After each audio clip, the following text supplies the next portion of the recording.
নন্দীগ্রামে আক্রান্ত তৃণমূল কর্মীদের ছবি দেখিয়ে বিজেপি ও রাজ্যের বিরোধী দলনেতাকে নিশানা করলেন রাজ্যের শিল্পমন্ত্রী শশী পাজা। তার দাবি, বিজেপির কেন্দ্রীয় নেতৃত্বের রাজ্য সফরের পরেই বিজেপি আক্রমণ করে। এটা দেখুন, হেনস্থার ছবি,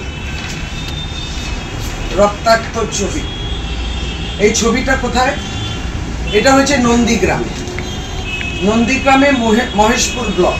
নন্দীগ্রামে শুভেন্দু অধিকারীর যারা গুন্ডসরা রয়েছেন, যারা সমাজ বিরোধীরা রয়েছেন, কিংবা তার রাজনৈতিক গুন্ডারা যারা রয়েছেন, তারা আক্রমণ করেছেন এবং এই রক্তাক্ত অবস্থা করেছে আমাদের ছেলেরা, আমাদের কর্মীদের।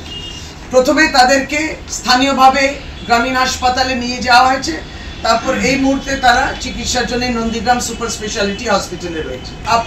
আমরা দেখেছি, যখনই আপনাদের উচ্চস্তরীয় নেতৃত্ব আসেন, তারপরেই কিন্তু বিজেপি আরও যে হিংস্র কার্য সেটা বেড়ে যায়। কারণ দেখেছি, প্রধানমন্ত্রী এসছেন, এই নিয়ে গতকালকে তৃতীয়বার এসছেন, দলকে চাঙ্গা করছেন। তারপরে দেখুন নন্দীগ্রামে এই আক্রমণ, বিজেপির গুন্ডারা আক্রমণ করেছে তৃণমূল কংগ্রেসের কর্মীর উপরে, রক্তাক্ত অবস্থায়, সেটা ছবির মাধ্যমে দেখিয়েছে। এটা যখন যখন আপনার নেতৃত্ব আসে, আপনাদেরকে কি বিজেপিকে বিশেষভাবে ইনস্ট্রাকশনস দিয়ে যায়?